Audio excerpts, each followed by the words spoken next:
en el crimen principal.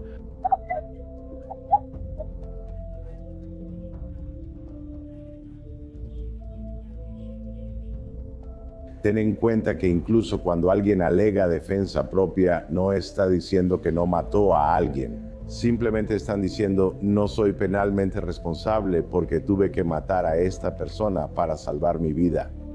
Algunos de los casos más retorcidos para investigar. El difunto de mi esposo casi se queda con mi casa. Está rígido y está herido. Me dijo en varias ocasiones que todo estaría bien mientras escondiera los cuchillos para carne. No escondió los cuchillos para carne.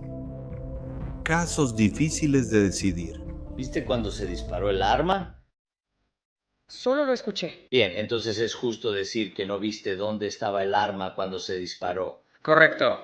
Las historias realmente no coincidían. O sea, cada testigo dio una versión totalmente diferente. La forma en que se aplica la ley y la manera en que la argumentamos no se trata tanto de cómo el público en general ve ese momento, sino de cómo él percibió ese momento. Los casos de defensa propia que dividieron a todos.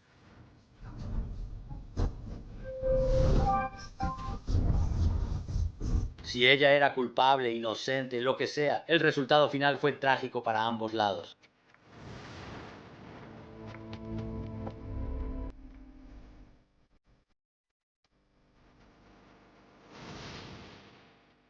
Hola, soy Jesse Weber. En años recientes hemos cubierto varios de los casos de defensa propia más polémicos. Historias que te hacen dudar qué ocurrió y quién dice la verdad.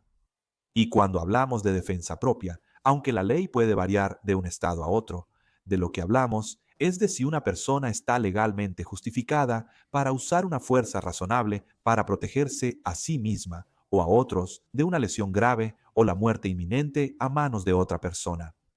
Pero responder a la pregunta de si una muerte está justificada, como estás a punto de ver, está lejos de ser algo sencillo.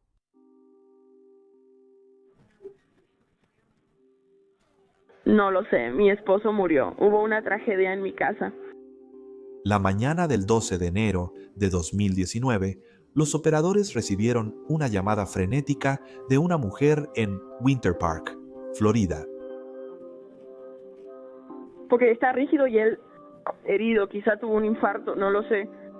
Esa es la voz de Daniel Redlick, de 45 años, quien dice que descubrió a su esposo, Michael Redlick, de 65 años, muerto en el piso de su casa.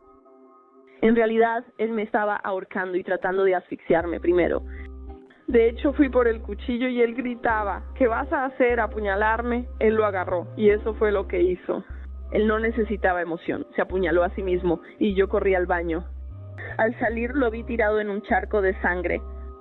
Para entender cómo llegamos aquí, tenemos que dar un paso atrás hasta el inusual comienzo de la relación de Daniela y Miguel. Conocí a Miguel por primera vez en 1996. Él venía al campo de golf y decía, creo que amo a Catalina, pero ella está muriendo de cáncer. Creo que me voy a casar con ella. ¿Te vas a casar con ella? Sí, los beneficios que tienes son terribles. Ella va a tener mejor tratamiento, mejor atención, y por eso él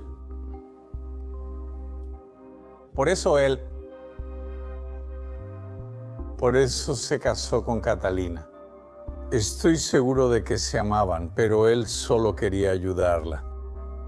Después de que Catalina falleció, Miguel básicamente estaba manteniendo a dos de los hijos de Catalina, Daniela y su hermano menor.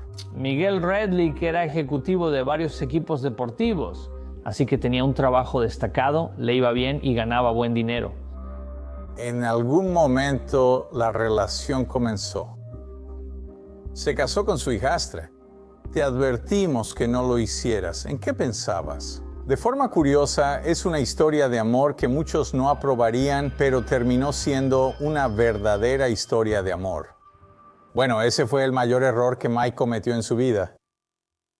Avanzando 15 años, Miguel está muerto y Daniela es llevada al hospital para ser evaluada.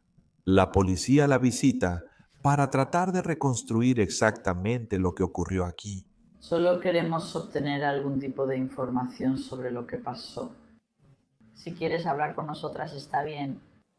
Estoy perfectamente dispuesta a decir lo que pasó. ¿Quieres que describa lo que pasó? Quiero que me digas lo que te sientas cómoda diciendo. El jueves mi esposo estaba muy agresivo y angustiado. Bueno, al principio la relación estaba bien, pero con el tiempo hubo acusaciones de comportamientos controladores y de que él tenía un problema con la bebida. Él me seguía por toda la casa y yo trataba de no involucrarme. Me encerré en el baño. Él rompió la puerta. Me estaba asustando, así que decidí irme. Y él estaba bebiendo mucho. No soy un científico espacial, pero espera un minuto.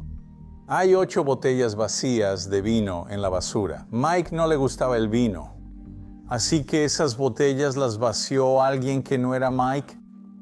Tuvimos algunos problemas el año pasado. Básicamente me engañó y fue algo largo y complicado y encontré un montón de correos electrónicos de él con otra mujer que simplemente me destrozaron. Mike estaba tratando de entender y debió haber estado yendo a algunas reuniones con Ellen. Y en el camino conoció a una mujer, se hicieron amigos. Era alguien con quien él podía hablar sobre cómo lidiar con ella. No hubo ninguna infidelidad por parte de Mike. Estoy convencido de eso. Él encontró un mensaje de texto de otro hombre para mí. Eso realmente lo enfureció. Ahí fue cuando las cosas comenzaron a ir mal en el matrimonio. Ella se quejaba de que como resultado él era abusivo tanto física como emocionalmente. Los investigadores continúan hablando con Daniela en el hospital, donde ella afirma que Miguel fue agresivo e intimidante. Él continuó con su día el viernes yendo a trabajar y yo seguí con mi día. Recibí algunos mensajes de texto de él durante el día. Esa tarde fuimos juntos al partido de fútbol americano de nuestro hijo. Y fue después del partido de fútbol americano cuando una vez más se sirvió una bebida y una muy fuerte y todo empezó desde ahí. Y empezó a despotricar. No me di cuenta de cuánta rabia había ahí dentro. Ella ya había presentado un informe policial contra Miguel por violencia doméstica. Y por eso llevó a Cremas a afirmar después que temía por su vida y que Miguel estaba haciéndolo de nuevo. Pero Daniela empieza a cerrarse. Creo que eso es lo que me siento cómoda hablando por ahora.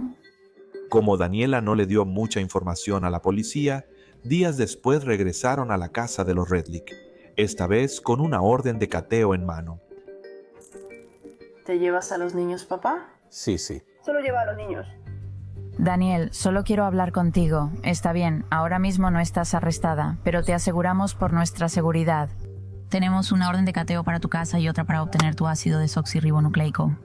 Mientras el detective recoge la muestra de ácido desoxirribonucleico, Daniel parece sorprendida al enterarse de lo que los investigadores podrían estar pensando. 2 hisopos bucales, muestras de saliva de Daniel Justin Redlick, que se cree que son pruebas relevantes para demostrar que se ha cometido un delito grave. Investigación de muerte y asesinato en 2º grado se encuentran en la persona. ¿Dices que la saliva durante la reanimación es asesinato en 2º grado? No, estoy recolectando muestras de saliva de ti. ¿Por la reanimación? Por otras pruebas que hemos recolectado.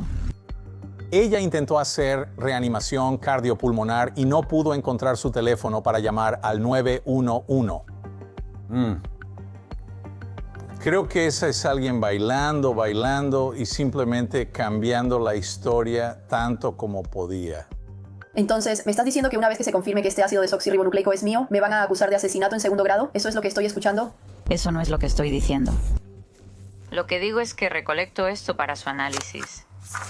De lo que recolectamos de la casa, necesitamos poder diferenciar tu ácido desoxirribonucleico del ácido desoxirribonucleico de tu esposo. Daniel no sabía que había otras personas que, desde hace mucho tiempo, notaban problemas entre ella y Miguel. Problemas que se vuelven críticos para entender la complejidad de este caso. Todo el vecindario sabe que al menos discutían verbalmente y físicamente frente a la casa. La policía habla con los vecinos de los Redlick y descubre aún más sobre la relación tumultuosa. Estamos muy conscientes de las discusiones, peleas y ese tipo de cosas.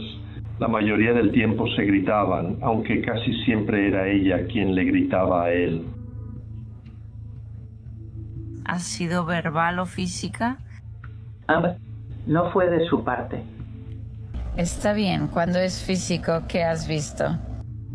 Ella lo ha abofeteado en la cara. Algunos de nosotros vimos algunos peligros ahí.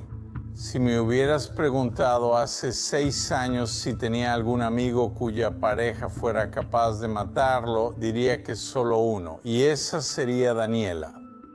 ¿Cómo describirías a Miguel? Siempre parecía muy relajado. Nunca vi ningún tipo de agresión ni nada por el estilo. ¿Cómo describirías a Daniela? Volátil, pero no sé qué pasó a puerta cerrada. Luego, los detectives se enteran de que ya ha habido enfrentamientos con Redlick en el pasado, incluyendo el año anterior, cuando Miguel en realidad llamó al 911 por Daniela. 911, ¿necesita policía, bomberos o servicios médicos? Necesitamos una patrulla aquí. Hay una mujer que es un peligro para sí misma y para los demás en este momento. Mi intención al llamar al 911 era mostrarle que mira, no voy a abusar de ti. No te voy a golpear, pero ya me cansé. Será mejor que vayas al cuarto. Por favor, Dance, por favor, entra al cuarto. ¿Vas a parar? Está bien. Te llamo de vuelta, te llamo en 5 minutos. ¿Qué está pasando? ¿Ahí? Hola. Puedes ver que en una situación doméstica, cuando alguien ve a su esposa actuando de manera loca, llamaría a la policía. Como no sabían sus intenciones, no pidieron a la policía de inmediato y dijeron que volverían a llamar, pero no lo hicieron. Los detectives deciden obtener otro punto de vista sobre la relación. Entrevistan a los hijos de la pareja. ¿Alguna vez han tenido discusiones en las que realmente los hayas visto peleando físicamente? Sí, se empujan. ¿Has visto algo más que empujones entre ellos? ¿Rasguños? Bien, ¿quién rasguñaría a quién? Supongo que mi papá se alejaría. Los investigadores luego descubren aún más sobre el problemático matrimonio de Miguel y Daniela por medio de su hija, Jaden, de 15 años. Mis papás solían estar separados. Obviamente no están divorciados, pero como familia hemos pasado por mucho este último año. Sé que esta semana tuvieron una discusión acalorada por algo. Mi papá se fue de la casa en abril del año pasado y regresó, creo que a finales de octubre. Siempre han tenido una relación intermitente desde hace, creo, 5 o 6 años. En las veces anteriores que presenciaste estas confrontaciones físicas, ¿quién era más agresivo? Esa es la verdadera pregunta. ¿Contacto físico? Mi mamá. Nunca he visto que él lastime a mi mamá físicamente. Es raro que una hija señale a su madre como la violenta, pero eso fue lo que pasó aquí. La única vez que vi una marca en la cara de mi papá fue porque estaban discutiendo y mi mamá tenía un anillo puesto.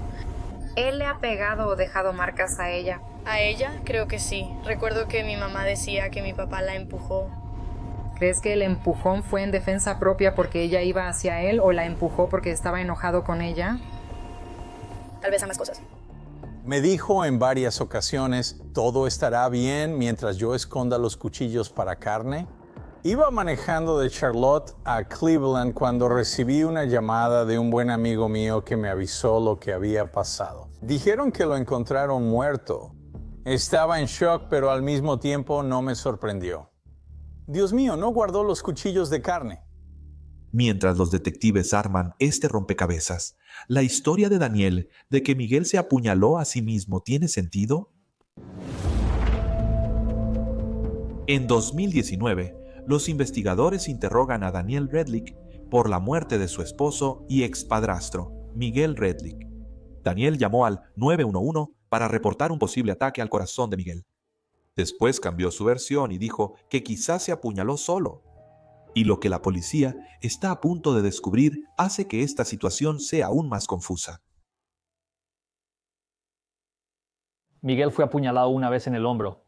Originalmente fue una escena sangrienta, pero al entrar los investigadores a la casa, olieron desinfectante y cloro. Estaba claro que el esposo se había desangrado. Había evidencia de que incluso intentó limpiar. Para cuando llegaron y el hecho de que las heridas ya se habían secado, llevó a los investigadores a creer que esto había ocurrido horas antes de que ella llamara al 911.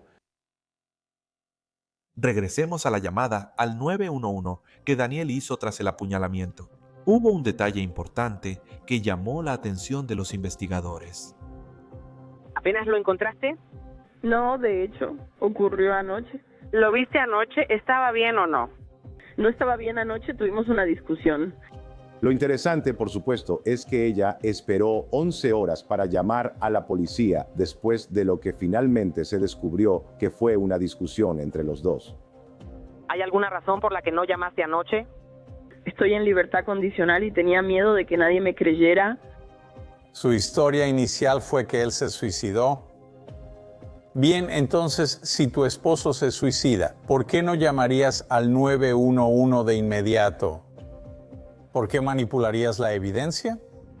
¿Por qué no llamarías a los servicios de emergencia y verías qué podías hacer para salvarlo? Aproximadamente un mes después de la muerte de Miguel Redlich, Daniela es arrestada oficialmente y acusada de asesinato y manipulación de evidencia. La mayoría de nosotros pensábamos, ya sabes, que este era un caso sólido y que la iban a declarar culpable. Si acaso tal vez le dejaran declararse culpable de un cargo menor, esa oferta estaba sobre la mesa. Daniel decidió rechazar el acuerdo por homicidio involuntario, que implicaba 10 años en prisión. Daniel ahora empieza a introducir la idea de defensa propia. Aún obtienen pruebas, pero solo son cosas que él tenía en su escritorio mientras escribía sobre mi solicitud de divorcio. Miguel estaba tan enojado que llevaba un registro de todo solo por venganza, como cuando Daniela hizo algo hoy. Y es como, todas estas cosas que este tipo me hizo, mejor no comparto demasiado, pero hay algo realmente malo sobre él que hizo cuando era más joven. Están tratando de mantener todo eso en secreto. Obviamente ella pensó que podría convencer al jurado de que realmente creía que temía por su vida. Ella podría usar el pasado de Miguel en su contra. Luego él sacó todos esos chismes de personas con las que hablaba. Ya sabes, gente del trabajo que ni siquiera me conoce. Oh, bueno, Daniela tenía problemas. Mientras tanto, ese hijo de Punch bebe como loco, me golpea, también a los niños y pelea conmigo. ¿Sabes? Bueno, desafortunadamente, mucha gente no da la cara porque no les pareció nada. Nadie ve el abuso. ¿Sabes? Yo fui abusada mentalmente, o sea, psicológicamente. No te estoy mintiendo. Sexual, o sea, él... Ay, Dios, era un maldito genio. En junio de 2022, los fiscales preparan el juicio contra Daniela Redlich por asesinato en segundo grado y manipulación de pruebas. Justo cuando parece que el caso no podría ponerse más intenso, mira lo que sucede a continuación. Esa acusada clavó un cuchillo en el hombro de Miguel Redlich, lo que provocó que se desangrara hasta morir. La casa en la que ella está de pie parece sacada de una película de terror.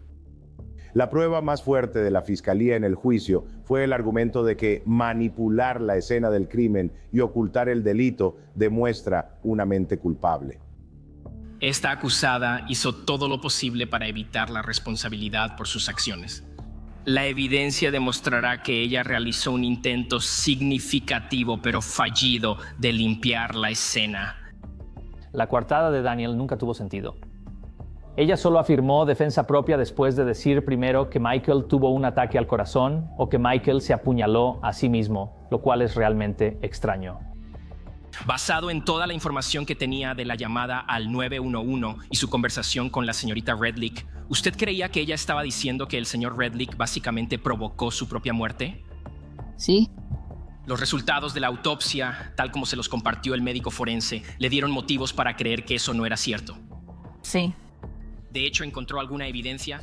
Sí, sí lo hice. Había toallas apiladas junto a la escalera. Había un trapeador que tenía sangre y un balde lleno de un líquido rosado junto a las escaleras.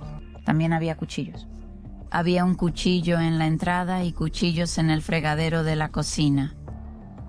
Los fiscales también intentaron mostrar pruebas de problemas en el matrimonio. Un correo electrónico de meses antes del apuñalamiento de Daniela para Miguel fue especialmente escalofriante. Sé que a veces soy amargada, lo admito, pero tú también tienes mucho descaro. Mis palabras pueden herir, pero solo son sonidos. Un cuchillo sin filo comparado con el cuchillo afilado, desleal, engañoso y siempre egoísta que sigues clavando en mi espalda. La defensa interviene y presenta una versión distinta sobre las circunstancias del apuñalamiento de Miguel Redlich. Todos pensaban que sería pan comido, pero lo único que les preocupaba era cómo la gente iba a retratar a Miguel. Como abogado defensor, contaré la historia de este hombre que se casó con su hijastra, ¿verdad? Vamos a hacer que parezca un depredador que fue abusivo. 11 de enero de 2019, alguien estaba muy enojado. Esta persona comenzó a atacar físicamente a su cónyuge. Tenía mucha rabia. Estaban ahorcando a su cónyuge, asfixiando a su cónyuge. Esa persona era Miguel Redlick. Y Daniela Redlick no tuvo más opción que defenderse porque tenía miedo de morir. El otro argumento para la defensa propia es que ella apuñaló a Miguel en el hombro. No fue un golpe mortal que normalmente pensarías que sería un intento de asesinato, como sería en el corazón. Sí, Daniela Redlick apuñaló a Miguel Redlick. Daniela Redlick sabía y reconocía que el peligro que enfrentaba esa noche era diferente a los otros incidentes de abuso que habían ocurrido a lo largo de su matrimonio. En muchos casos de defensa propia, el acusado sube al estrado para explicar por qué usó fuerza letal. Y eso fue exactamente lo que pasó cuando Daniela decidió testificar. Señorita Redlick, ¿el 11 de enero de 2019 apuñaló a su esposo? Sí, lo hice. Sí. Me asfixiaba, no podía respirar y me inmovilizó. Tenía miedo. Y, sabes, yo solo temía por mi vida. Pensé que él había perdido el control y que podía morir. ¿Hay otra forma de escapar sin usar un arma? No. Caminé por la cocina y fue cuando él se acercó por detrás y me agarró. Simplemente me tropiezo con mis propios pies. Caigo al suelo. En ese momento me agarro de la isla central y me impulso para levantarme y enfrentarlo. Él me agarra aquí y me azota contra la encimera de la isla central. Él me llama una perra. Y él me estaba sujetando la cabeza contra la encimera. Así que estoy acorralada contra la encimera así y él está encima de mi cuerpo aquí y me tiene inmovilizada. Tengo un brazo libre aquí y el cajón frente a mí es lo único que puedo alcanzar. Así que uso mi brazo libre para empujar y abrir el cajón que tengo enfrente. Creo que él solo intentaba detenerla, calmarla para que no hiciera una locura, pero ella se dejó llevar y lo mató. Saco el cuchillo. Él soltó mi cabeza. ¿Me vas a apuñalar? Tomo el cuchillo y lo apunto hacia él. Va directo a mi barbilla. Hagámoslo. Eso lo apuñalará en ese instante. ¿Puedes apartarte antes de apuñalarlo con un cuchillo? No. Puedes salir sin usar un arma. No, lo estaba intentando. ¿Qué estás tratando de hacer? Alejarme de él. ¿Por qué? Si no haces eso, ¿qué crees que pasará? Que podría asfixiarme hasta matarme. Los casos de defensa propia pueden ir en cualquier dirección y muchas veces todo se reduce al testimonio del acusado. Tengo entendido que han llegado a un veredicto. ¿Es correcto? Sí. Ahora hemos escuchado a ambas partes en este caso. Daniel Redlick asesinó a su esposo, Miguel, apuñalándolo hasta matarlo, o actuó en defensa propia porque temía por su vida. Después de 4 horas de deliberación, el jurado regresa con su decisión. El veredicto corresponde al cargo 1. El jurado declara a la acusada no culpable. El veredicto corresponde al cargo 2. El jurado declara culpable a la acusada de manipulación de pruebas. Estaba triste. En mi opinión, no se hizo justicia y no podía creer que ella se saliera con la suya. Daniel Redlick evita una condena por asesinato en 2º grado, pero es sentenciada a casi 1 año de cárcel por manipulación de pruebas, con crédito por el tiempo cumplido. Mike cometió un error. No fui buen padre ni esposo, no traté bien a la madre de Daniel. Se casó con su hijastra, nunca debió hacerlo. Podríamos viajar al pasado y convencerlo de no hacerlo. Ojalá tuviéramos esa opción. Bueno, ahí lo tienes.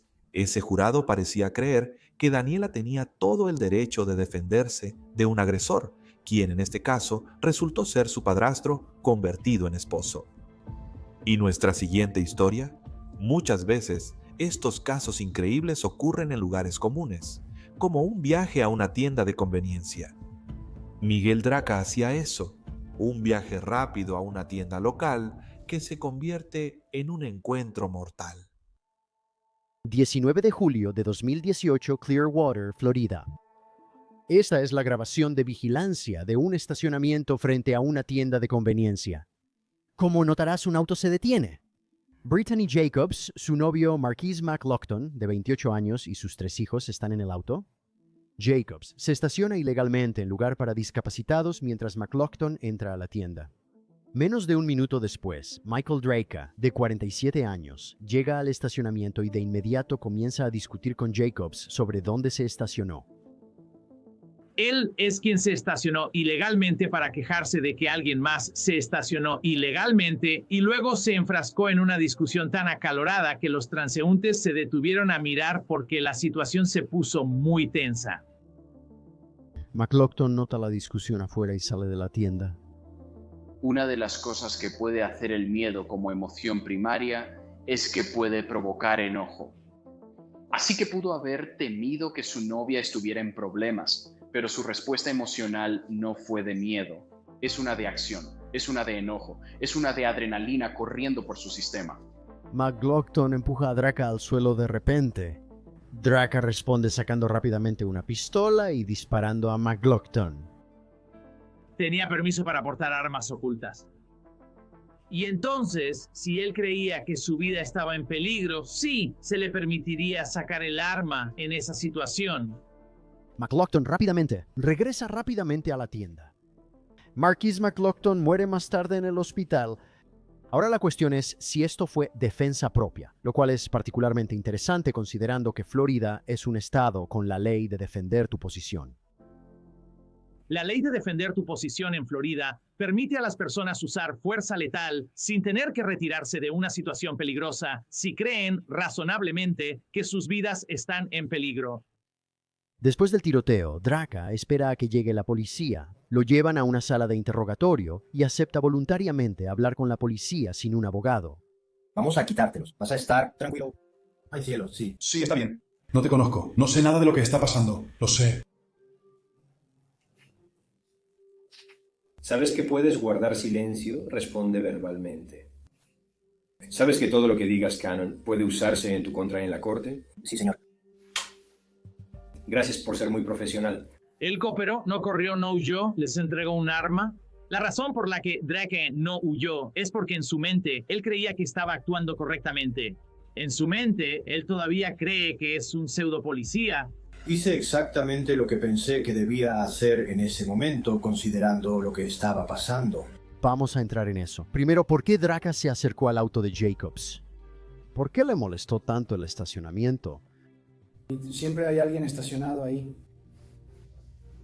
El lugar para discapacitados ahí, solo esperando a alguien. Me molesta mucho eso.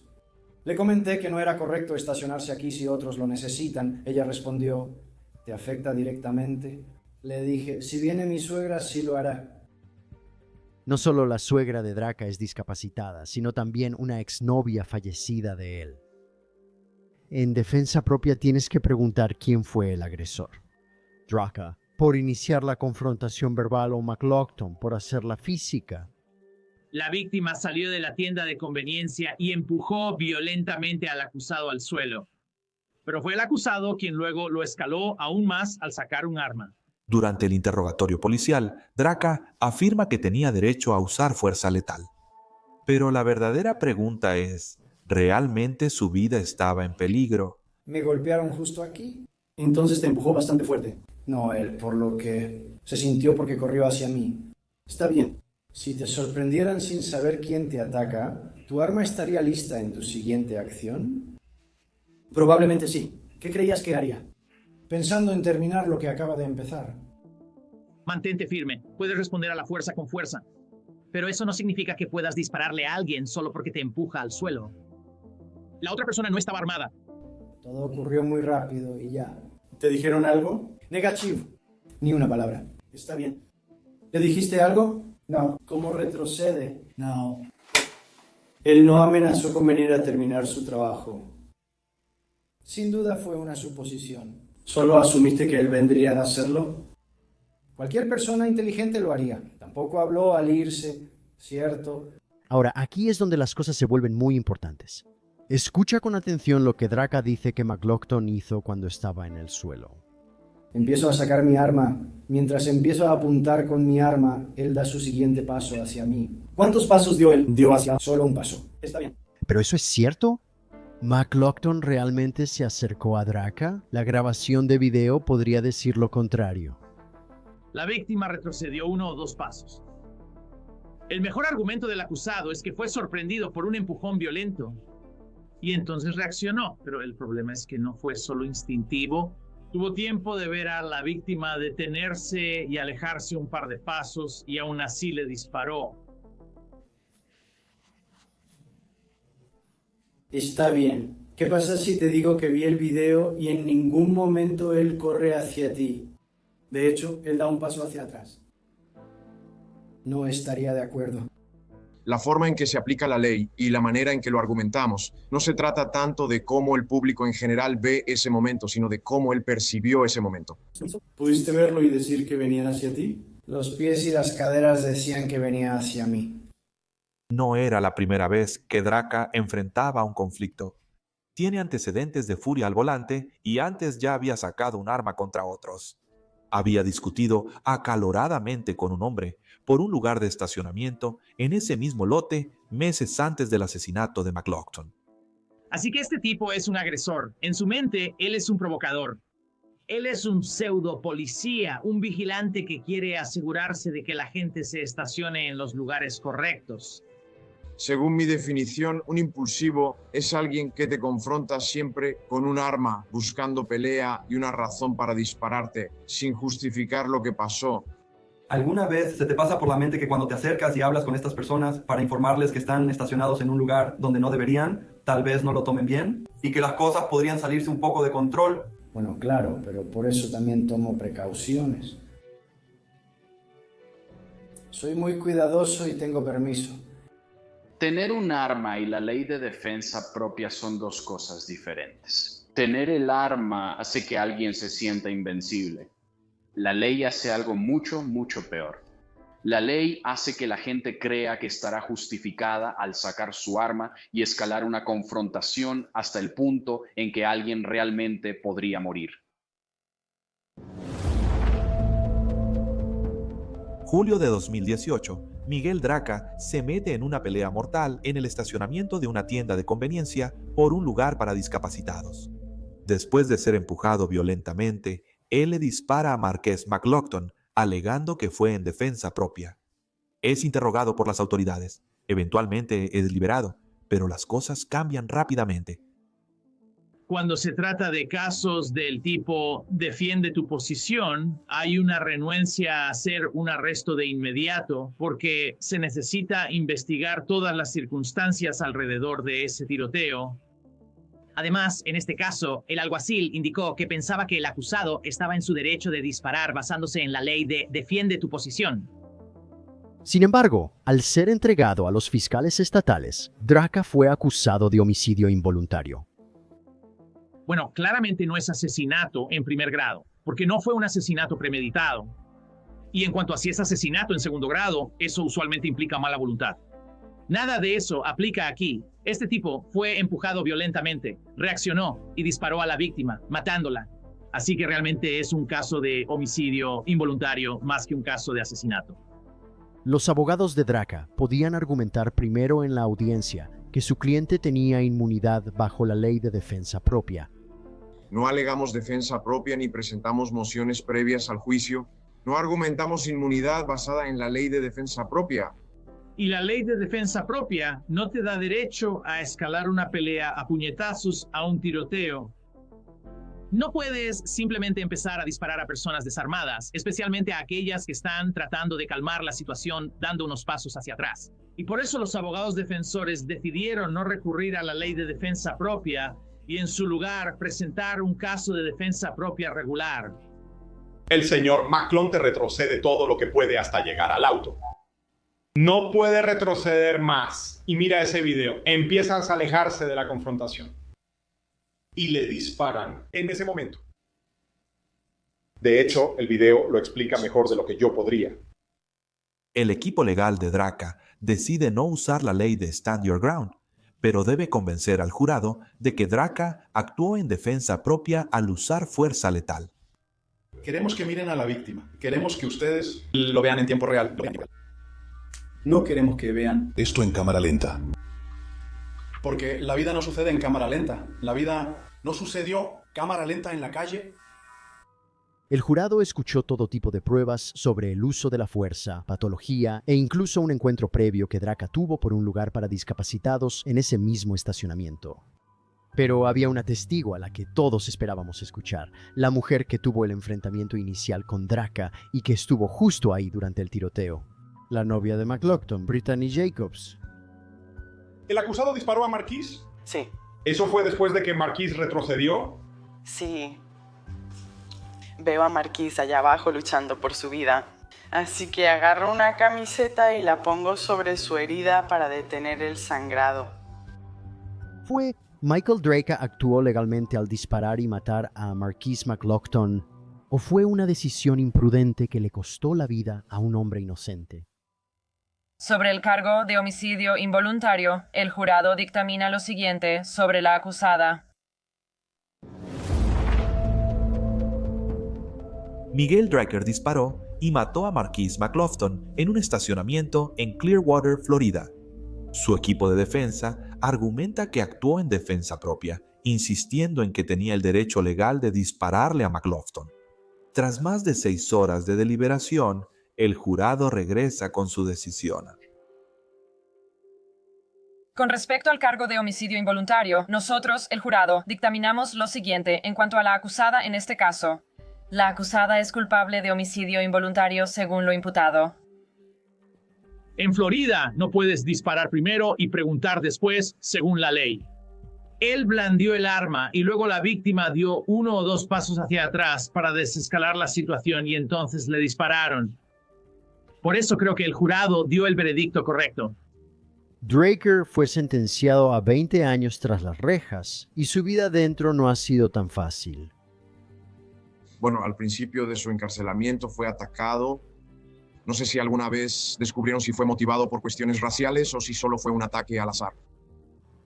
Ahora está mejor. No ha tenido ningún problema desde ese ataque. Está en la población general. Espera los resultados de la apelación con buen ánimo y esperanza de un nuevo juicio. En 2021, un tribunal de apelaciones confirmó la condena y sentencia de Miguel Draca, rechazando los argumentos de mala conducta del jurado y pruebas insuficientes. Pasamos a la escena que parece un simple accidente de tráfico. Sin embargo, esto rápidamente se convierte en una tragedia para todos los involucrados cuando una ciudadana preocupada decide tomar el asunto en sus propias manos. Emergencias del condado de Clayton. ¿Cuál es la ubicación? Oiga, tenemos un accidente aquí en Clark Howell y Forest Parkway, un camión. Desafortunadamente tuvimos un vehículo. ¿Qué tipo de camión es?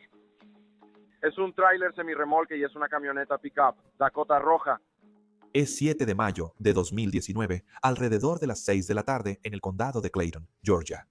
Una Dodge Dakota se pasa el alto y choca contra el remolque de un tráiler, dejándolo fuera de servicio y dañando gravemente la pick-up. El oficial Terry Robinson, del Departamento de Correcciones de Georgia, presencia el accidente y llama al 911. ¿Está bien? ¿Parece que alguien está herido o lesionado? Sí, ¿necesitas ayuda o con una ambulancia? Señor, sí, señor, solo manténgase firme. Necesita asistencia de ambulancia. Él no está diciendo nada. Señor, ¿está bien? El conductor de la camioneta pronto sería identificado como Kenneth Herring, de 62 años. Se informó que Kenneth Herring estaba desorientado. Hacía preguntas. ¿Quién me golpeó? ¿Qué está pasando? Caminaba alrededor de su vehículo, que estaba muy dañado. A primera vista, podría parecer que Kenneth Herring está intoxicado. Pero la persona que llama trabaja en una prisión médica y su capacitación le indica otra cosa. Su llamada no da la impresión de que el señor Herring esté bajo la influencia de alcohol o drogas. De hecho, hace parecer que está teniendo algún tipo de emergencia médica. Mientras Robinson espera a que llegue la policía, Sin que él lo sepa, otra testigo también se ha detenido, Hannah Payne, de 21 años. Acaba de haber un accidente. Estoy segura de que ya llamaron, pero yo solo acabo de presenciarlo y solo quería asegurarme de llamar a la policía también, en caso de que no lo hayan hecho. Gracias por llamar. Enviaremos a alguien para ayudarles. ¿Qué haríamos sin personas que ayudan? Hannah Payne se detuvo para ayudar o explicar cómo fue el accidente. Ella asumió que esta persona estaba drogada o, ya sabes, ebria por el alcohol. Mientras Robinson observa al hombre, cada vez cree más que Kenneth Herring podría tener una emergencia médica y necesita ayuda. Pasados 20 minutos, sin que lleguen la policía ni la ambulancia, el oficial de correcciones vuelve a llamar al 911. Creo que el conductor que causó el accidente está incapacitado. Algo le pasa, me escucha mover este miedo. Va a irse, amigo. Se está yendo. Robinson llama a Payne, que está parado cerca. Toma una foto, sube la luz, toma una foto, rápido. ¿Cuál es el número de placa? Otro conductor presente. Iba a fotografiar el vehículo. La señora en el jeep casi estuvo involucrada en esto, así que se dio la vuelta y fue tras él. Así que ella va a tomarle una foto a su vehículo y esas cosas. Quedó claro en la grabación del 911 que necesitaban ese número de placa. Querían que ella lo consiguiera. El oficial correccional dijo, oye, ¿puedes ir a obtener la placa de ese tipo mientras se va manejando? Así que cuando ella salió, sintió que estaba justificada para seguir ese auto y obtener la placa para ayudar y asistir al oficial de policía. Payne vuelve a llamar al 911 mientras sigue la camioneta. Oye, ¿puedes conseguir su número de placa? Espera, se está yendo. ¿Es un doctor rojo? Oye, ¿uno? Espera un segundo, ya casi lo alcanzo. Está bien, señora. No queremos que lo persiga. Solo queremos estar a salvo. Entiendo que lo persiga. Entiendo completamente. Solo obtendré el número de placa. Inicialmente le dicen que no persiga ni siga a Kenneth Herring. Ella continúa. Cree que no es seguro que él conduzca. Él está borracho. Yo no lo estoy. Lo siento, pero estoy aquí para decirte que no lo voy a seguir porque va a causar otro accidente. Payne bloquea la camioneta con su jeep y obliga al conductor a parar. Creo que cualquiera puede entender que se obtenga el número de placa del vehículo. Creo que fue este siguiente paso de bloquear su vehículo, bajarse del auto y acercarse a él. Esa es la parte que fue un poco irrazonable. El despacho del 911 le repite varias veces que no lo siga, solo para asegurarse. Ella continúa. Ella ignora al despacho del 911. Está bien.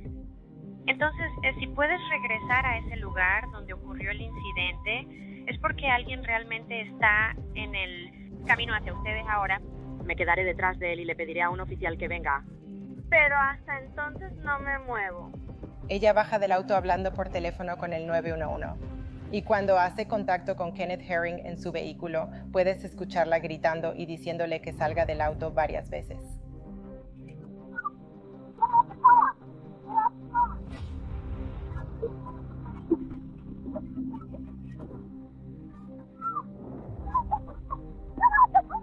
Señora. El conductor, Kenneth Herring, se niega a salir y al principio parece intentar ahuyentar a Hannah. Definitivamente hubo alguna interacción, pero nadie escuchó a Kenneth Herring por los gritos y alaridos de Hannah Payne. Él acelera el auto mientras intentaba meterla y conducir, arrastrándola. Ella le dijo, oye, tengo una pistola aquí mismo, la voy a usar. Y él agarró la pistola. Ella no quería disparar, y mientras él forcejeaba por la pistola se disparó, y él mismo se disparó. Ella nunca apretó el gatillo con la intención de dispararle. Ellos estaban peleando por la pistola. Sus manos estaban encima de la pistola, girándola hacia ella, y la pistola se disparó. Ella inmediatamente tomó el teléfono y dijo, Dios mío, él se acaba de disparar con mi pistola. Señora, sí. Señora, él acaba de jalar el gatillo de mi arma mientras la tenía en la mano, mientras él estaba... Señora, ¿no se supone que debe seguirlo? Él chocó mi auto. En ese momento, la central estaba muy molesta porque le dijeron que no lo siguiera. Y luego ella empieza a gritarle a la central del 911 diciéndoles que manden una ambulancia. Hay un oficial de policía al final de la calle. Díganles que vengan aquí ahora. Él jaló el gatillo. Dios mío, después de que me atacó. Indícale al oficial que gire desde la entrada 285. Y que venga aquí de inmediato. La policía del condado de Clayton llega al lugar. ¿Quién consiguió? ¿Le dispararon? ¿Quién le disparó? No tenía el dedo en el gatillo. ¿Me da otras armas en el coche? No, no lo hago.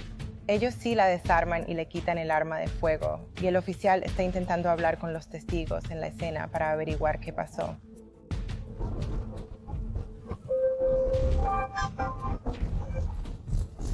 La policía esposa a Payne y la detiene en la patrulla.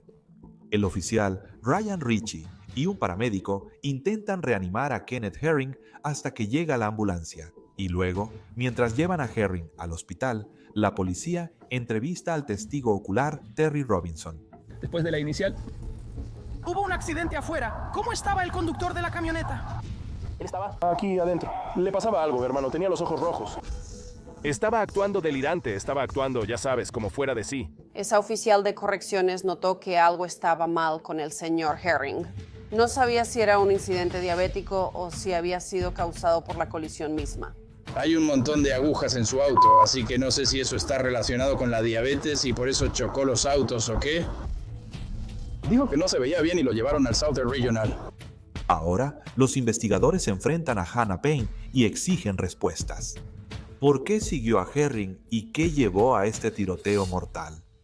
Y él solo decía, ¿quién eres? ¿Quién eres? Yo le dije, no soy nadie, pero estoy hablando por teléfono con la central de emergencias. Estoy hablando por teléfono con la policía. Y él me dice, sí, claro, tengo algo para ti. Entonces, ¿él te parecía ebrio? Y sí, pensé que era alcohol. Bien, ¿alguna vez oliste alcohol? No. Nunca me acerqué lo suficiente. Ni siquiera cuando estabas en la ventana, como cuando estabas haciendo esto, ¿llegaste a percibir algún olor de algo? No puedo decir que sí ni que no. Así que el señor Herring fue descrito definitivamente como desorientado y confundido.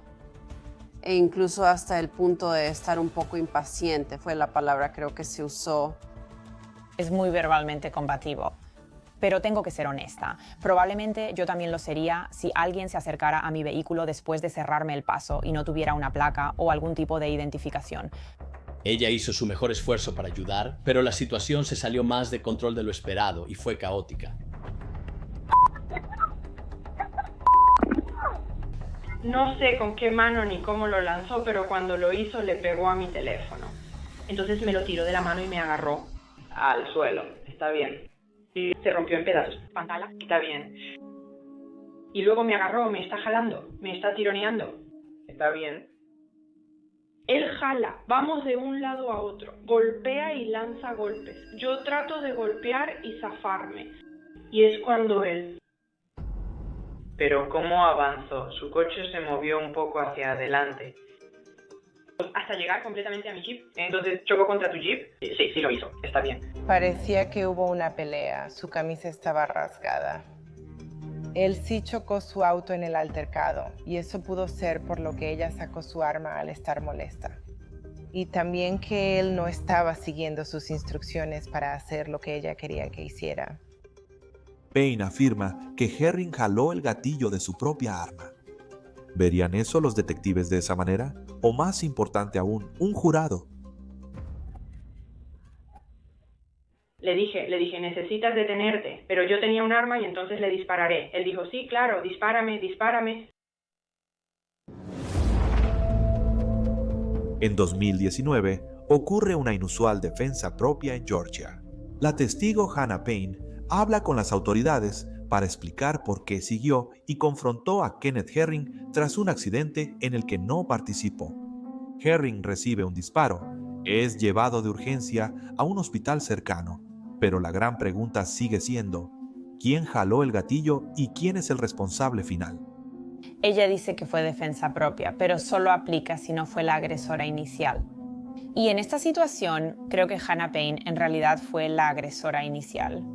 Ahora has bloqueado su auto con el tuyo, lo cual es un movimiento agresivo y hace que no puedan moverse. y ahora te estás acercando a su vehículo con una pistola en la mano. Eso es una receta para el desastre. Y cuando la sacas, ¿qué haces con esa pistola? La cargué. Muy bien, entonces montaste la recámara. Sí, lo hice, lo cual. Entiendo que es difícil, tómate tu tiempo. Nunca pensé que lo haría. Nadie nunca lo hace. Está bien. Ella intentaba repasar todo en su mente para entender qué pasó, pues no podía creer que esto hubiera sucedido. Mientras lo hacía y la interrogaban, ella intentaba ser lo más honesta posible. Yo lo tenía en mi pistola, en mi mano. ¿Le estás apuntando en este momento? No le apunto ni la aparto. Él sostiene mi mano con la pistola. Él la jala y tira del área del gatillo. Su mano está en el guardamonte. Su mano está dentro del guardamonte. Está bien, ¿qué arma tienes? Springfield. XD 9 milímetros. La compré para protegerme. ¿Tomaste alguna clase de entrenamiento con el arma o hay algo que te preocupe? No fue así. No tomé ningún curso, o sea, ningún entrenamiento programado. He ido al campo de tiro. Crecí disparando armas. Crecí rodeada de policías. Había evidencia en su vehículo de que recientemente había estado en una práctica de tiro. Tenía los blancos en el vehículo, información sobre tomar clases de armas de fuego. ¿Qué pasó después? Así que cuando él me estaba jalando y me machuqué el dedo, lo puse en el gatillo. Pero cuando los detectives le preguntan a Payne más específicamente cómo tenía el dedo en el gatillo, su historia parece cambiar. No tenía mis dedos en el gatillo, lo tenía apoyado al lado del gatillo. Es cuando él lo está girando, como que sigue girando, y llega casi al punto en que mi mano está encima de él. Sus manos lo están girando y estamos así, y como que va de un lado a otro por aquí. Y le estoy gritando, diciéndole, le dije, solo suéltalo. Y él está gritando, no, solo dispárame, dijiste que lo harías, solo dispárame. Y yo, solo suéltalo. Fue cuando nuestras manos y mis dedos estaban juntos. En el guardamonte del gatillo. Estaban en el guardamonte del gatillo, y él tenía el gatillo, y el gatillo se apretó. Ahí fue cuando se disparó. Cuando se disparó el arma. ¿Cuántos disparos se hicieron? Solo uno. Sin que Payne lo supiera, mientras hablaba con la policía, Kenneth Herring murió por la herida de bala en el abdomen. Y en un golpe, para la defensa de Payne, el informe toxicológico de sangre de Kenneth Herring muestra que no tenía drogas ni alcohol en su sistema. Hannah Payne es arrestada en lo que ahora es un caso de homicidio. Hannah Payne era acusada de asesinato. Aunque los fiscales crean culpable a Hannah Payne, ¿lo pensará un jurado? Detective.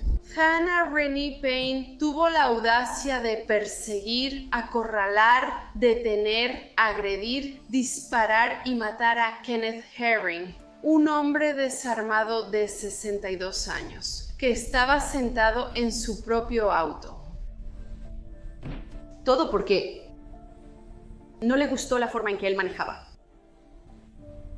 No le gustó cómo actuaba él. Y después de dispararle, ella toma el teléfono y llama al 911. Él disparó mi pistola. Y se disparó a sí mismo. Ese es el nivel de audacia que vas a escuchar. No creo que tuviera malicia ese día. Creo que había una persona asustada que se metió en una situación de la que solo intentaba salir. Tenemos una situación, es una situación trágica. Porque un hombre perdió la vida y la otra persona perdió la oportunidad de vivir una vida normal. Ella nunca había visto algo así, 21 años de edad. Solo puedes llegar a una conclusión. Y es que ella estaba siguiendo, por ingenuo que parezca. Y algunos agentes dicen que por tonto que parezca. Sus intenciones son buenas, siguió las órdenes de la autoridad. Es una joven haciendo lo que le dijeron que hiciera. Y cuando presenten las pruebas, podrán demostrar que no es culpable. Como ocurrió en una autopista transitada, varias personas bajaban la velocidad para ver qué pasaba. ¿Qué observaste que llamó tu atención? Solo la vi afuera, oculta en la ventana de la puerta de su auto.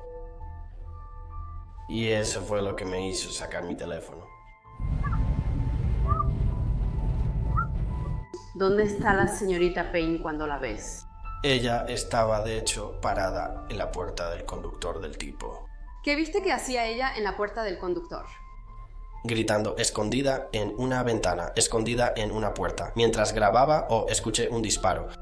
Él está sentado en su propio vehículo. Claramente no está armado. Ella le apunta con un arma a un hombre desarmado sentado en su auto. La mayoría de los testigos dijo que él no responde con violencia. La defensa intenta sembrar dudas sobre la precisión de los recuerdos de los testigos años después del tiroteo. Mientras ella está en la ventana. Sí. No puedes ver nada más allá de la ventana, ¿correcto? Sí. No puedes ver ninguna mano, no puedes ver lo que está pasando porque, según tu testimonio, ella está en la ventana. Sí. Está bien. ¿Cómo viste que ella lo golpeaba? ¿Cómo viste que le apuntaban con un arma si ella estaba en la ventana? ¿Viste cuando se disparó el arma? Solo lo escuché. Entonces es correcto decir que no viste el arma cuando se disparó. Correcto. Las historias realmente no coincidían. O sea, cada testigo dio una versión totalmente diferente. Eso fue lo que más me molestó. En un acto audaz, Hannah Payne sube al estrado. Ella intenta refutar el testimonio clave de los testigos presenciales y le describe al jurado lo que sucedió al lado de la camioneta, en los momentos antes de que se disparara el arma. Él estaba jalando mis muñecas y me metió al vehículo y seguía gritándome, diciéndome, ¿tengo algo para ti? Y él dijo, tengo algo, perdón, pero tengo algo para ti. Y él se está inclinando y está alcanzando y está jalando. Y en este momento recuerdo que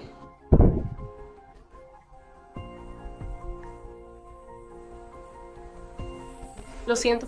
Tómate tu tiempo y déjalos escucharla. Creo que llegarían a la misma conclusión que yo. Fue un accidente. Esto no fue intencional. Nadie se despertó esa mañana diciendo voy a salir y dispararle a alguien. Ella, siendo joven e ingenua, y algunos dicen que tonta, eso aún no te convierte en un asesino.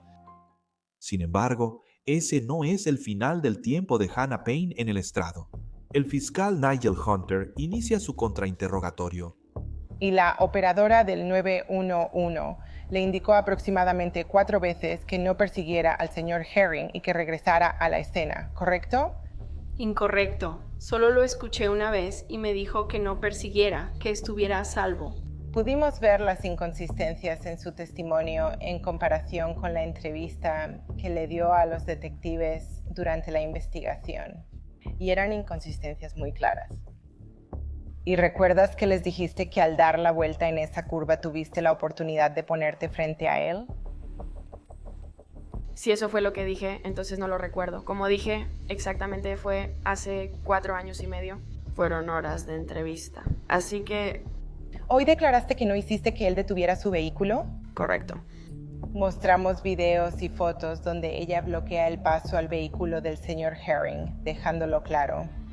Ahora, ¿su testimonio hoy es que nunca tuvo el dedo en el gatillo? Así es. Y también declaró que nunca tuvo la intención de apretar el gatillo. Correcto. Así que cuando le dijo al señor Herring que le dispararía, solo estaba faroleando. ¿Cómo lo verá el jurado? ¿Actuó Hannah Payne por miedo a perder su propia vida? ¿O fue Kenneth Herring, un hombre inocente, asesinado sin razón en una carretera? Señor Fulkerson, ¿sí puede proceder a leer el veredicto? Sobre el cargo 1, por asesinato con malicia.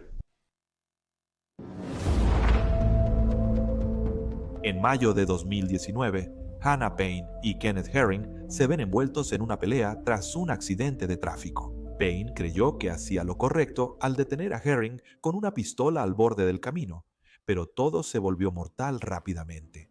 Ella afirma que actuó en defensa propia. La fiscalía argumenta que esto fue un asesinato. El jurado deliberó durante hora y media. El jurado declara culpable al acusado. Con respecto al cargo 2 por el delito de homicidio grave, nosotros, el jurado, declaramos culpable al acusado. Hannah Payne culpable de los 8 cargos. El veredicto y la decisión del jurado fueron correctos. Creo que escucharon durante todo el juicio y que presentamos un caso, y el veredicto que recibimos fue el correcto en este caso. Es totalmente lamentable que haya terminado de la manera en que terminó. Así que es una tragedia y quería que se tomara como tal. No como algún tipo de justiciero ni alguien que anda por ahí buscando a quién dispararle, porque no fue así. El resultado fue trágico para ambos. La sentencia de Hannah llega 3 días después. En una apelación emotiva, los hermanos de Kenneth Herring solicitan la pena máxima. Mientras la veía salir y ella estaba llorando mientras pasaba por esas puertas. Así me sentí yo cuando cerraron ese ataúd sobre él. La misma sentencia que ella le dio a él, me gustaría ver que se la den a ella.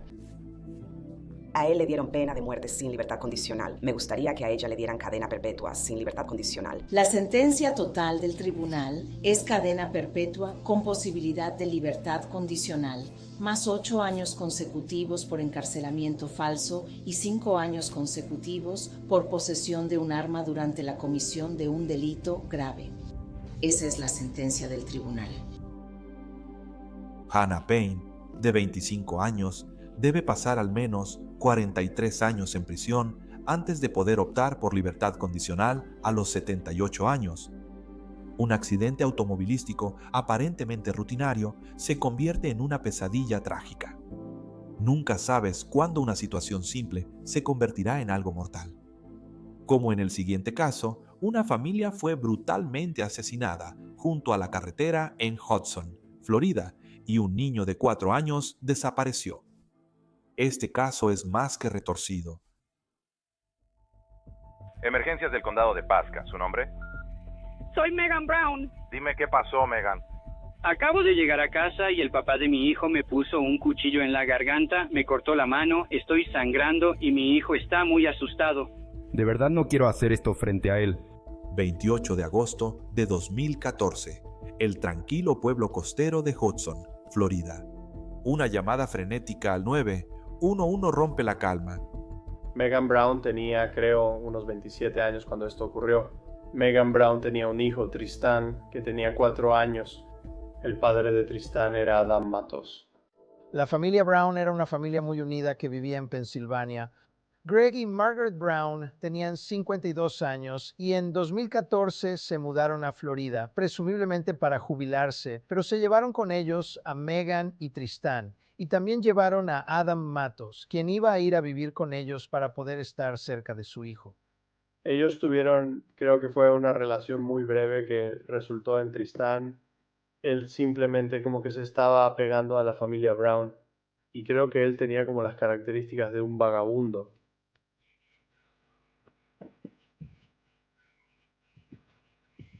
Señora, él le cortó la mano con el cuchillo. Yo estoy sangrando por todas partes. Ella estaba muy alterada, podías escuchar que estaba lidiando con Tristan al mismo tiempo que hacía la llamada. Obviamente era algo muy emotivo. Ella estaba asustada. No hemos estado juntos desde hace semanas porque él no hace nada. Y salí con mis amigas y él llegó a la casa como a las 5 de la mañana y se enojó muchísimo y estaba tomando. ¿Fue en auto o caminando? A pie, no tiene licencia. Ahora, ¿sabes si lleva alguna otra arma consigo? No tengo idea. Está bien. ¿Está bajo el efecto de drogas o alcohol? Alcohol. Adam Matos era descrito como un tipo bastante callado, tal vez incluso tímido. No había indicios de ningún historial de violencia entre Megan y Adam. Sin embargo, la situación se estaba volviendo más volátil por el nuevo novio, Nick Leonard. ¿Dónde estás ahora, Megan? Estoy en mi cuarto con mi hijo. Bien, estás en tu cuarto. Bien, Megan, los oficiales ya llegan. Quédate en casa y cierra la puerta con llave, ¿de acuerdo? Sí, estoy encerrando a mi hijo en mi cuarto. Me quedaré en la línea hasta que llegue el oficial. Señora. Muchas gracias. Todo empieza con esa llamada. La policía ya fue. Han estado dando vueltas buscándolo y la policía no puede encontrarlo. La policía suspende la búsqueda de Adam Matos, ya que no hay más llamadas al 911 durante la siguiente semana. Todo parece tranquilo en la casa de la calle Hatteras. Las autoridades no supieron de lo ocurrido en Hatteras hasta el día 4, cuando Linda Thomas solicitó un control de bienestar. Linda Thomas es la madrastra abuela de Megan Brown. Después dos agentes fueron a la casa, notaron un problema y ahí me involucré. Dos lugares principales, el closet de Greg y el dormitorio de Megan, no tenían alfombra ni piso. Solo estaba el AAA expuesto. Alguien quitó ese piso, debía estar aquí. Había un cuarto con los perros. Había popó de perro por todas partes, orina de perro por todos lados. Se veía horrible y era una casa bonita. Solo sabíamos de un incidente doméstico y desconocíamos el paradero de las personas. Tampoco estábamos seguros de quién faltaba.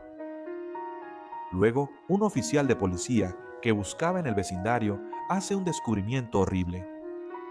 El sargento Babcock en realidad acababa de conducir por la Old Dixie Highway con las ventanas abiertas. Llegó casi al final y percibió el olor, llamó a otras personas y miraron y se podía ver que había un montón. Así fue como encontraron los cuerpos. La forma en que encontraron los cuerpos es, no sé cómo decirlo de otra manera más que algo horrendo. 4 cuerpos están apilados en el calor y la humedad de Florida, lo cual es bastante macabro. No estaba claro quiénes o cuántos cuerpos había en el montón, y recuerdo que no sabíamos, era Adam una de las personas en el montón, era Tristán una de las personas en el montón, ¿cuántas personas? ¿Eran 3? ¿Eran 4? ¿Eran más? Así que realmente no podía saberlo al principio. Los cuerpos están en tan mal estado. Los forenses tienen que recurrir a los registros dentales para determinar quiénes son las víctimas. Las víctimas del crimen fueron los padres de Megan, que eran Gregorio y Margarita, Megan por supuesto, y Nick Leonardo, que era el nuevo novio de Megan. Los forenses concluyen que Megan y su papá, Gregorio, fueron asesinados a tiros, pero su mamá y su novio murieron de maneras aún más bárbaras. El método fue particularmente brutal y salvaje, usando un martillo, usando un cuchillo para apuñalarlos varias veces. Hay muchas preguntas sobre lo que pasó en esa casa de la calle Hatteras, incluyendo dónde estaban Adán y su hijo, Tristán. Y el sheriff está buscando por todas partes. Hay un temor de que algo le haya pasado a este niño, o incluso a Adam. Hay 2 investigaciones. Una tratando de resolver este asesinato y la segunda es tratando de localizar a este niño. ¿Dónde está?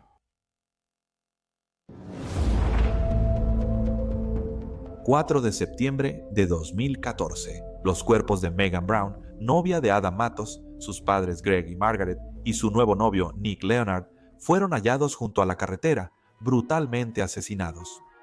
La búsqueda inicia por Adam Matos y su hijo Tristán.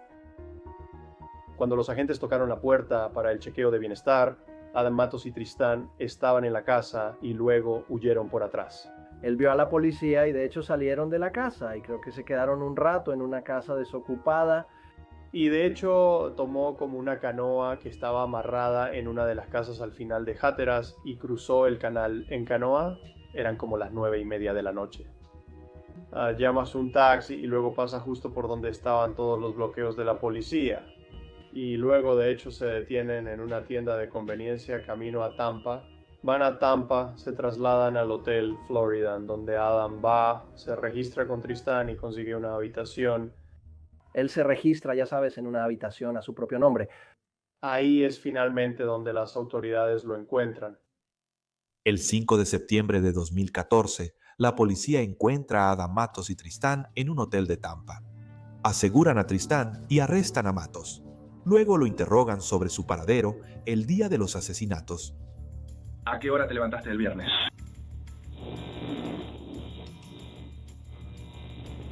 ¿Recuerdas si volvió a la casa en Hatteras el viernes? No, está bien. En ningún momento del día, ni siquiera una vez. Él estaba dispuesto a responder algunas de sus preguntas básicas, ya sabes, sobre la familia. Cuando llegaron al día 28 y 29, él claramente estaba mintiendo. Pero entonces Adam Matos comete un error. ¿Hay alguna manera de asegurarse de que mi hijo se quede con mi mamá o mi hermano? No podemos hacer ninguna promesa en este momento. Obviamente, nos gustaría que él regresara con Megan si eso es posible.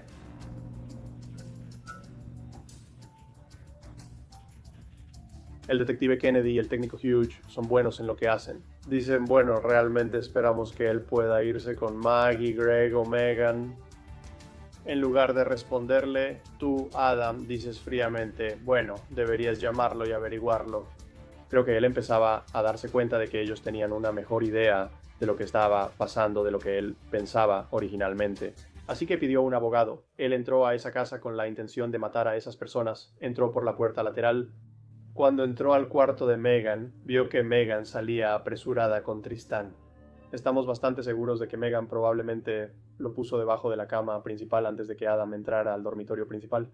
Y él había contado, creo que Megan estaba diciendo, por favor no, durante ese periodo de tiempo. Pero el horror no termina con la ola de asesinatos, especialmente para el pequeño Tristán, quien pasa gran parte de los siguientes días confinado en su habitación. Creo que Tristán probablemente pasó una buena cantidad de tiempo en esa habitación cerrada, con llave.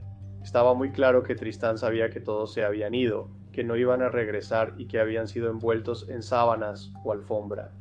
Adam Matos los movió esa noche yendo en la madrugada del día 30. Él pone a esas 4 personas en la parte trasera de la camioneta plateada, la camioneta de Maggie, y luego los lleva hacia el norte por Old Dixie Highway. Solo condujo, creo que es como 3/4 de milla, y luego descargó la camioneta y dejó a esas 4 personas a unos 6 metros de la carretera, solo un poco dentro de la maleza espesa. Recuerdo que había como una rama grande encima del montón, como si él hubiera pensado en cubrirlos con cosas, pero al final no lo hizo y simplemente los dejó ahí apilados. Varios días después, él estaba lavando el garaje y lavando el suelo donde estaba esa sangre. Y entonces, ya sabes, él estaba tratando de limpiar la escena, no estaba un poco abrumado. Y luego él estaba tratando de limpiar porque tiene un hijo que es autista y no quiere que vea, ya sabes, lo que está pasando en esa casa. Las armas homicidas se recuperaron en un canal detrás de la casa donde vivían los Brown. Esta casa estaba al final del canal. Así que él había tirado el martillo, el arma de fuego de Nicholas Leonard, así como varias de las rifles y cuchillos de Gregorio. Ya no estaba trabajando.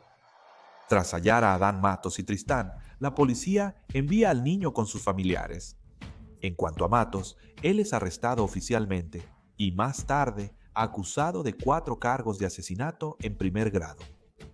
3 años después, finalmente comienza el juicio de Adam Matos, donde enfrenta la pena de muerte. La estrategia de la fiscalía en este juicio fue realmente no dejar lugar a dudas, presentando a cada testigo y mostrando cada prueba que tenía. Cuando se acercó a la residencia y entró en ella, ¿notó algún olor? Sí, lo noté. Había un olor muy desagradable al entrar al garaje. ¿El olor que percibió en 7719 Hatteras Drive coincidía con el de un cuerpo en descomposición? Sí. ¿Sabe qué hora era? Eso fue después de la medianoche, 12:30. Adam, el siguiente, nunca apareció. ¿Vienes de la Dirección General 7719 Hatteras Drive? Sí. ¿Cómo lo hizo? ¿Aparecer? Él estaba sudando. ¿Te pareció inusual eso basado en el clima que...? Sí, señor. Creí que era noche de verano, pero era invierno y no hacía calor. Tenían que contar toda la historia de las circunstancias que llevaron a los asesinatos, dónde encontraron los cuerpos, dónde encontraron las armas. Y ahora es el turno de la defensa de explicar el papel de Adam Matos en todo esto. Y es entonces cuando sueltan una bomba. Damas y caballeros, este caso no es el caso de venganza que el Estado presentó en su declaración de apertura. Es un caso de defensa propia. Donde lo dejamos, Adam Matos enfrenta juicio por asesinar a la madre de su hijo, sus padres y su nuevo novio. Pero el equipo de defensa de Matos sorprende a todos al afirmar que actuó en defensa propia. Al sorprenderlos con eso, creo que sí nos dio un poco de ventaja. Sé con certeza que los sorprendimos. Teníamos todo este asunto nuevo de defensa propia que se metió ahí. Supimos de inmediato que la única manera en que podían sacar estos hechos era si él testificaba. Así que él va a testificar. Y luego, ya sabes, él se levanta y admite que fue el asesino. Vayamos directo al grano, ¿de acuerdo? Adam Matos, el 28 de agosto de 2014. Nicholas Leonard te puso las manos en el cuello. Sí, lo hizo. ¿Te amenazó de muerte con un arma? Sí, lo hizo. Ahí fue cuando comenzó la defensa propia. Como culpando a Nick Leonard por ponerlo en esa situación, aunque él solo quiere recoger sus cosas e irse rápido. Y está tratando de que Tristán solo le diga adiós a su hijo. Y este tipo, Leonard, saca una pistola, se le echa encima, lo amenaza y dice que lo va a matar. ¿Te peleaste con él? Sí. ¿Te defendiste? Sí, lo hice. ¿Lo mataste? Sí. ¿Por qué? Él intentó matarme. Esto le da a Adam Matos la oportunidad de interactuar un poco con el jurado, de hacer que parezca menos el asesino que lo estábamos retratando y más como otra cosa, básicamente tomando un poco el control de la narrativa. Matos dice que logró agarrar un cuchillo que ya estaba en la habitación. En la pelea, Adam lo apuñala, él suelta la pistola. Finalmente, logra someter a Nicholas Leonard. En ese momento, Megan entró con su padre, Greg. Greg tenía un rifle y se lo apuntó. Adam Matos, el 28 de agosto de 2014. Gregory Brown amenazó tu vida. Sí, Ryan. ¿Él apretó el gatillo? Sí. ¿Te metiste en un tiroteo con él? Sí, lo hice. ¿Te defendiste? Sí. ¿Lo mataste? Sí, lo hice. ¿Por qué? Él intentó matarme. Este caballero, un poco frío y con algo de dificultad para expresar sus emociones, y yo ya sabía que estaba nervioso. Así que acorté un poco algunas de las preguntas y lo tuve más controlado de lo que normalmente tendría a la mayoría de las personas en el interrogatorio directo. Adam Matos, el 28 de agosto de 2014, ¿estaba Megan Brown con Gregory Brown cuando intentó dispararte con su rifle? Sí. ¿Ella habló mientras él te apuntaba con el rifle? Ella dijo, papá, dispárale. Pero el arma de Gregorio Brown falla 2 veces. Así que Adam Matos dice que él y Megan corren de regreso a la recámara principal donde hay más armas guardadas. Él toma un arma, la carga para disparar a Adán, así que Adán se la quita a Nick Leonardo. Adán le dispara 2 veces por la espalda y él cae al suelo. En ese momento está alterado y ve a Megan. Podía ver a alguien por el rabillo del ojo y era Megan. Y pensé que tenía algo en la mano y simplemente reaccioné y le disparé. Después descubrí que era un celular. ¿La mataste? Sí. ¿Por qué? Sentí que ella también me iba a matar. Viendo atrás, ¿notas que quizá ella no quería matar a ti o hacer daño? Ahora me doy cuenta de que probablemente no estaba tratando de matarme. Estaba fuera de mí, tan paranoico y en shock que creí que todos querían matarme.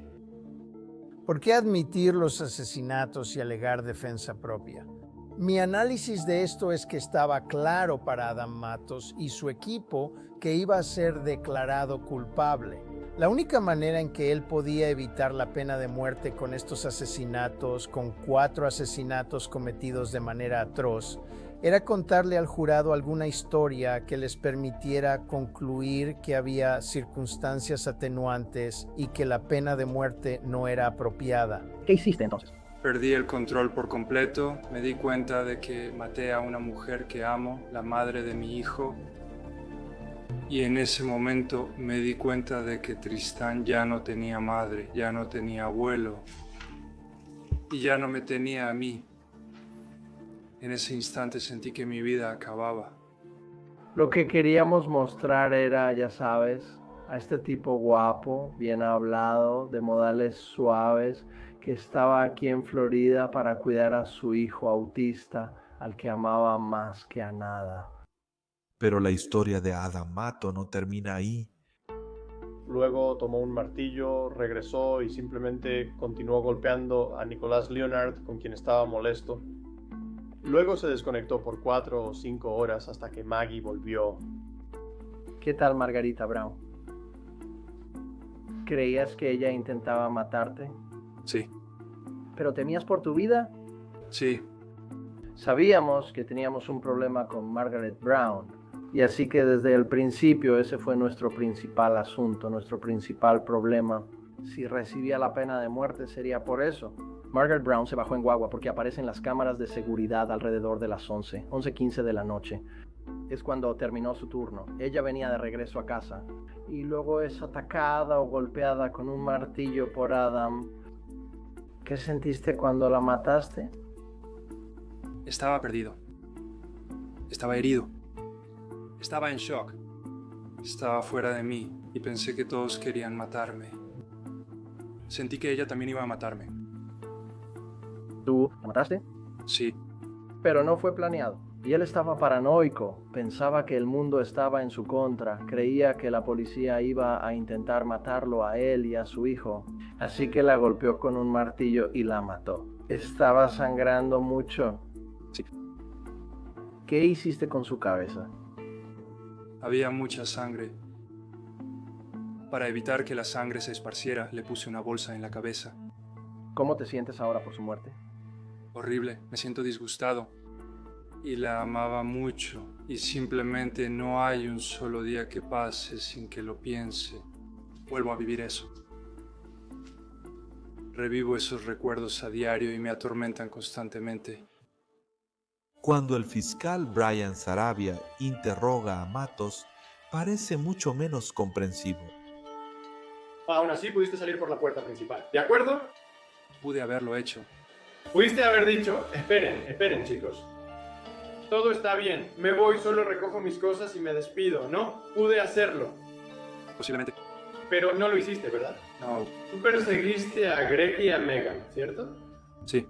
Los perseguiste hasta la recámara principal. Hay una sensación de brutalidad por la naturaleza cercana de estos asesinatos. Y ese tipo de violencia tan intensa sugiere francamente algo más que defensa propia. Tristán estaba en la recámara principal cuando pasó, ¿verdad? No, él estaba en su recámara. ¿Él estaba en su recámara? Sí. ¿Él solo? Sí. ¿Estaba encerrado ahí? Creo que Megan le dijo que cerrara la puerta. ¿Cuándo pasó eso? Debe haber pasado mientras estábamos en la habitación. Debe haber pasado. ¿Escuchaste que pasara? No escuché que pasara, pero supongo que ella le dijo que se encerrara, porque cuando fui, él ya estaba en la habitación, así que debió encerrarse solo. Ahora solo te lo estás inventando. Concluimos uno de los casos más desgarradores que hemos cubierto. Adam Matos acaba de terminar un agotador juicio de 2 semanas, literalmente luchando por su vida. Pero después de menos de 3 horas de deliberación, el jurado regresa con su veredicto. Adam Matos, el jurado ha llegado a su veredicto. El jurado dictamina lo siguiente. La acusada es culpable de asesinato en primer grado en el caso de Nicholas Leonardo, según la acusación formal. Todos, los 12 jurados estuvieron de acuerdo. Él era culpable por cada uno de los 4 asesinatos. ¿De verdad creíamos que lo declararían inocente de 4 asesinatos? No. Sabíamos que probablemente lo iban a declarar culpable, sin duda.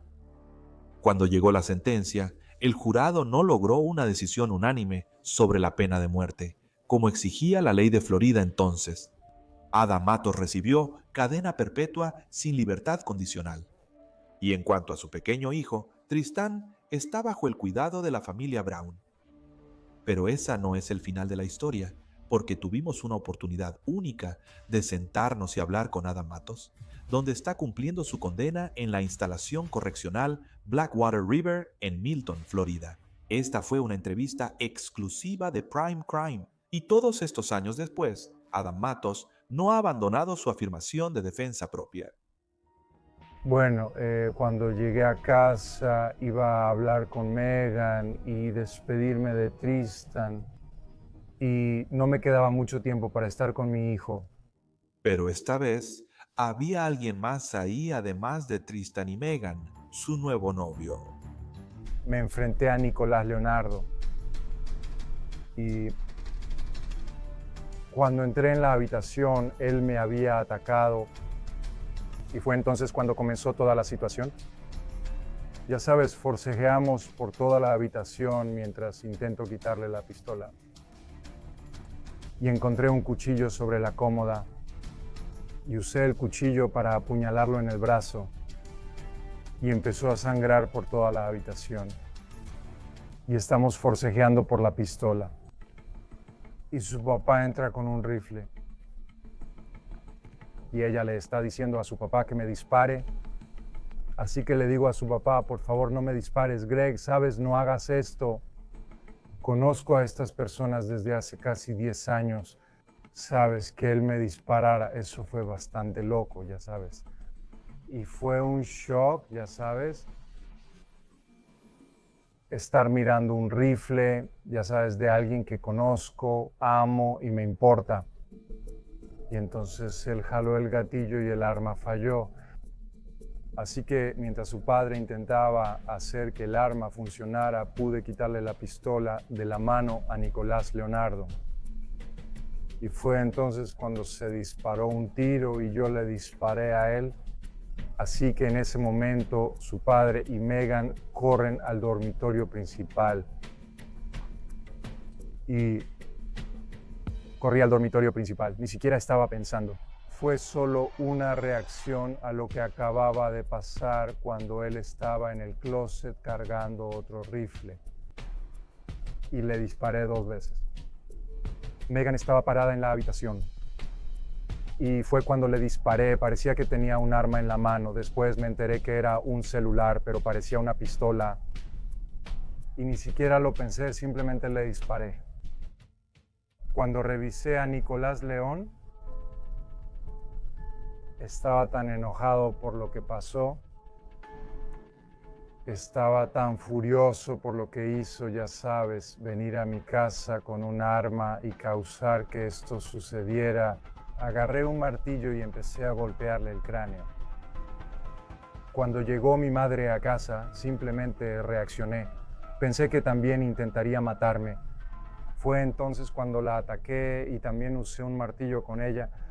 Estando en una situación de vida o muerte, cuando las personas están a punto de matarte, automáticamente entras en algo como un modo de defensa.